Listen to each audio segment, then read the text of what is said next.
are among the largest and most problematic sources of waste. Today, over 1 billion tyres are produced annually in over 400 tyre factories. Tyre stockpiles create a great health and safety risk. Tyre fires can occur easily, burning for months, creating pollution in the air and the ground. We know all this. We are the ones driving the cars after all, and we are certainly part of this. But let's not remind ourselves of the problems. Instead, we can think about solutions. These tyres are just one example of how we don't really know what to do with the byproducts of today's society, let alone the fact that recycling doesn't even cross some of our minds. Let's try to look at these tyres not as a waste, but rather as a resource that we humans produce. The same way a bee produces honey, we humans produce these tyres. They are just waiting to be used, rather than waiting to be illegally burned. Therefore, we are really looking at a mine containing a new resource. So it is no longer a tyre dump.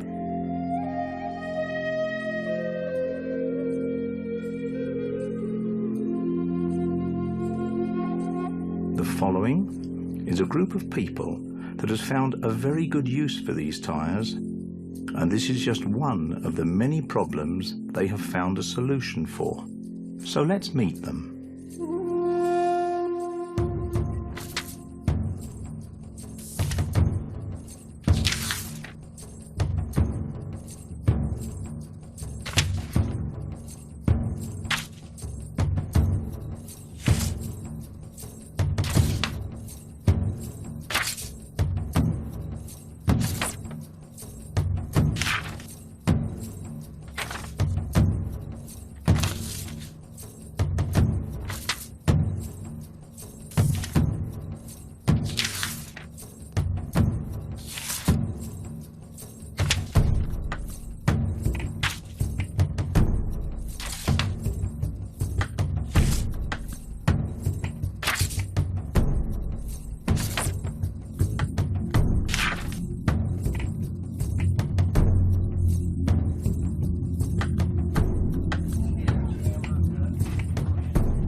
Especially on the second one, you don't want it to blow out.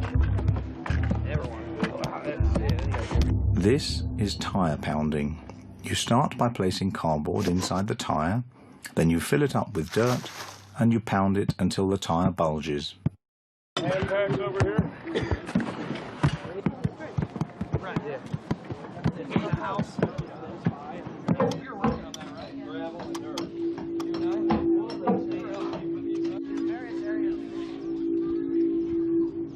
You got lots of trucks coming, right? All right, so let's just dump this one here.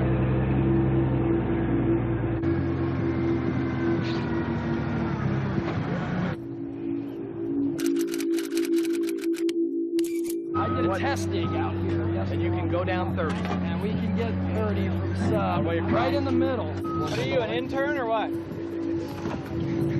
You know what you're doing? Just Alright. And I'm going to tell you everything that I'm thinking. Okay. So you can help me think. All right. Okay. Definitely. Okay? All right. All right. Right on. I got to find a sledgehammer.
Optical leveling.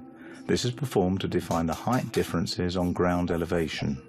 To do this, you need a dumpy level on a tripod that gives you a perfect straight line into the distance, to then mark on a leveling rod the height differences.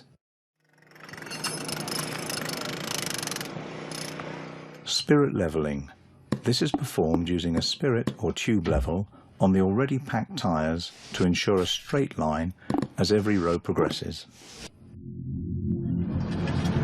Drop.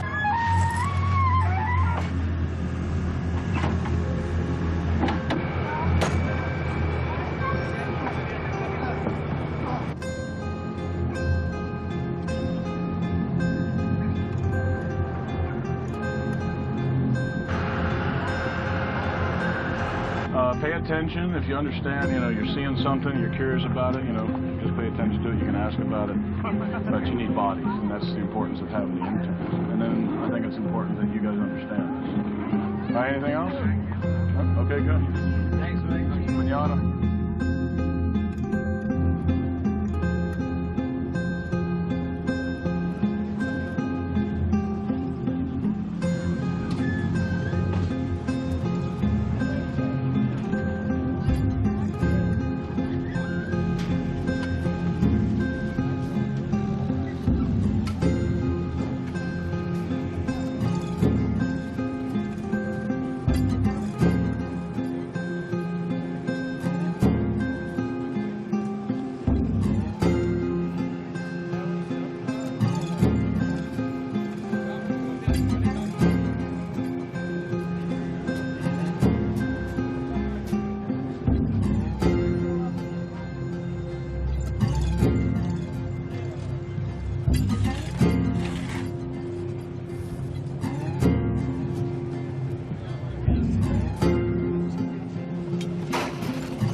This cistern can hold 1,700 gallons of water.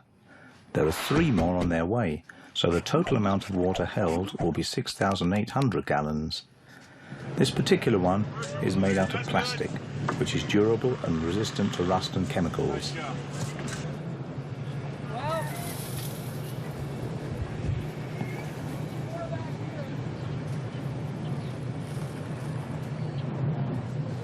You make t-shirts? Yeah.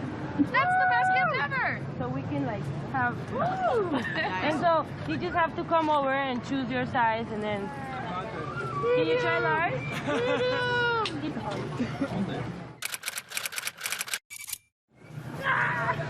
Medium? I'll take a large. Thank you.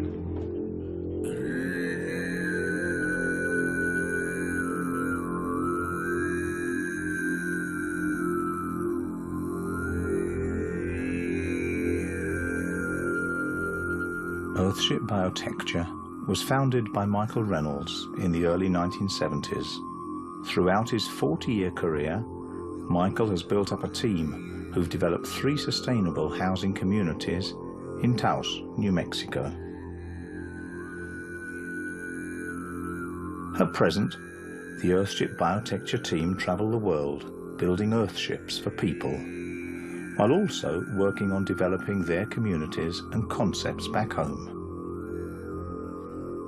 Patricio Sorrentino heard about Earthships in 2008.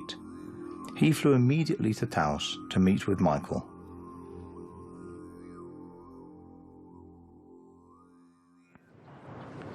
Michael and I decided that we first wanted a prototype that could show people what Earthships are really about, because that's something that I came across throughout this time, that is very hard for people to realize the real essence of an Earthship without being inside one and without seeing it and living it and actually experiencing the functionality of an Earthship. But then we also had to form a team, because the way it worked out for us is that we were going to stage half of the project and Mike was going to do the other half. We wanted to learn about the project and we wanted to learn the whole process so we could eventually start replicating Earthships around Baja and in Mexico. We had to go and look for the tires. We had to go and look for the glass bottles. We had to go and look for the cans and then the cardboard from the fruit stores. Getting rid of so much stuff that was going to be burned or thrown away or end up in the rivers, in the sea, and seeing all those materials transformed and become an Earthship. I think that's one of the parts I really enjoy the most. We were grabbing the tires and everyone was like, oh, so what are you going to do with tires? And we were saying, we're going to build a house out of tires. And they were, nah, really, you're going to build a house out of tires? There's so many tires here, you can build so many houses. And I guess the reply was like, yeah, that's what we want to do. So there is a lot of materials that people throw away, that we throw away. We think they don't have any value. But Earthships take advantage of that situation and they transform it into something beautiful. Ha sido algo muy sencillo, ¿no? Como que ha sido algo muy natural y ha sido algo que ha ido fluyendo muy naturalmente. O sea, no ha sido algo como que forzado en ninguna manera. Al ser hermanos, como que es como muy cómodo, es muy bonito y es muy natural empezar cosas juntos, ¿no? Porque al final del día venimos del mismo lugar y como que somos como muy... nos hemos vuelto cada vez más unidos. Todo empezó de algo como una semillita, como que plantaron la semilla en mi cabeza de algo y nos determinamos y lo estamos logrando, ya sabes.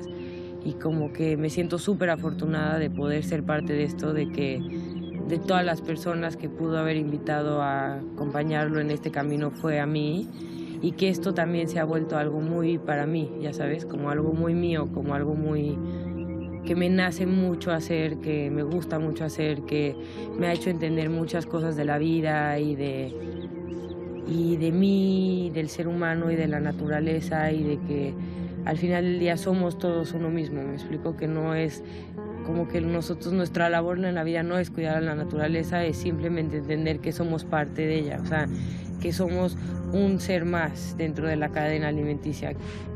Esto es más que un Earthship.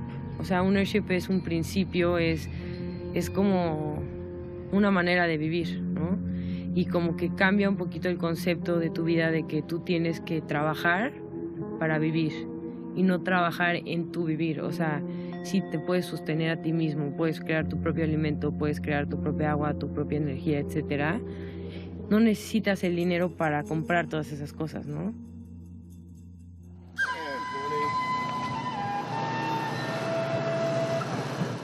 And then at that point in time, I've also opens up like a bunch of work for interns to pre-cut all the lengths to the rebar grids that go in the footing. Yeah. And then while they're doing that, to cut and bend the steel that comes from the bomb beam down in. Right. And just pre-cut all the steel all together.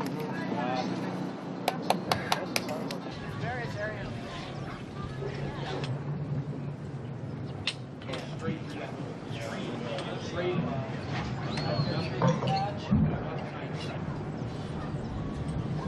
pre-made frames. These door and window frames were built in Taos, New Mexico by the Earthship biotecture team.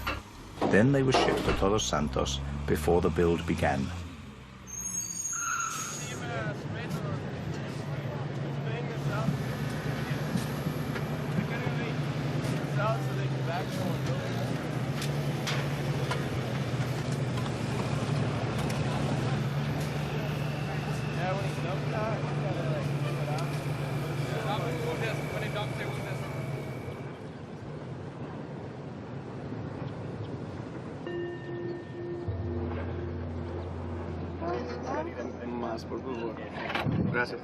Thank you very much. It's always been very good. I've been cooking all night, you know. At least you can tell me if you like it. And there's 3 downs instead of 4. Right. Yeah. And you can run. You can be running towards lunch.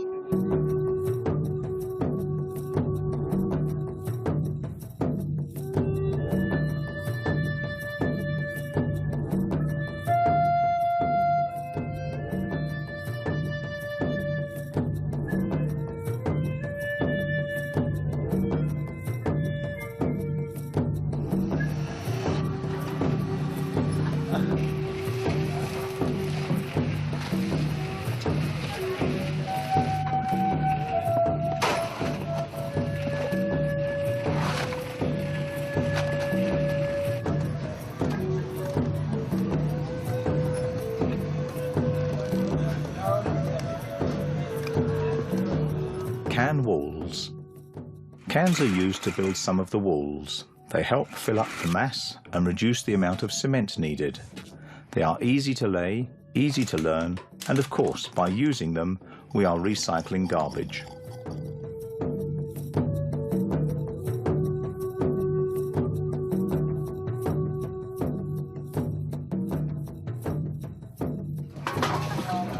Did you say what I think you just said? I did. They're not even like correct. I mean, they're level to each other, but the ones underneath are not leveled correctly either. Glass bricks. To make these, you need 2 bottles of the same kind. Then you cut them with a cutting disc, wash them, and once fully dry, you join them with duct tape to make sure they are well insulated from moisture. The Earthship's Mexico team prepared over 7,000 glass bricks before the Taos crew arrived. This one? No, yeah. There you go. A little more. That's good. That's pretty close. That's good enough. That's right.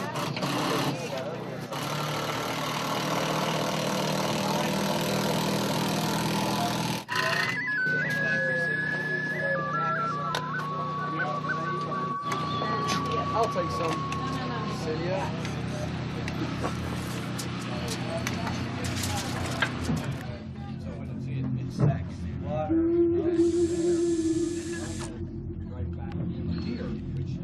Pour the bond beam and put the plate on. Is that Monday?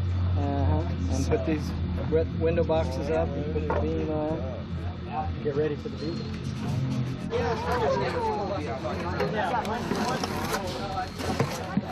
There's sparks in my pants, and then sparks.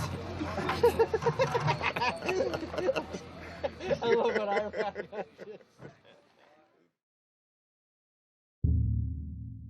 He wants to do ecological development of some kind and looked on the web, found our site, came to see us, and wanted to do it. We have our community there has a lot of demonstration buildings and people can come and really see what it is, and he liked it. He wants to get into this and do this the same way we do, with our help, and he wants his 3 boys to grow up doing it. And so it's the overall take on the whole project has got good motives, you know, all the way through, and that's how we kind of select what to do.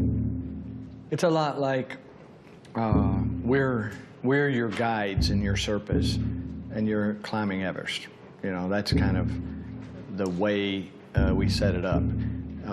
It's not, if somebody wants a home or a house, they have to realize that this is a little bit more than a home or a house. These buildings do everything for themselves, and the way they do everything for themselves is not with poles and pipelines and centralized systems. It's a decentralized approach. Each building is a living, breathing cell that is getting everything that its inhabitants need from an encounter with the natural phenomena of the planet, like the sun, like the rain, like the gravity, like the wind, the condensation, the convection. All of the natural phenomena of the planet are studied and observed and built into these buildings so that they, through encounter with the natural phenomena, become a living, breathing organism that takes care of people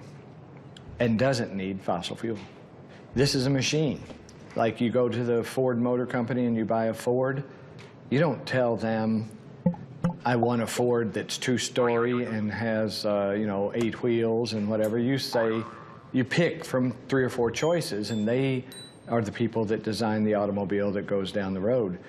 That's what these things have to be like for people to even be able to deal with them.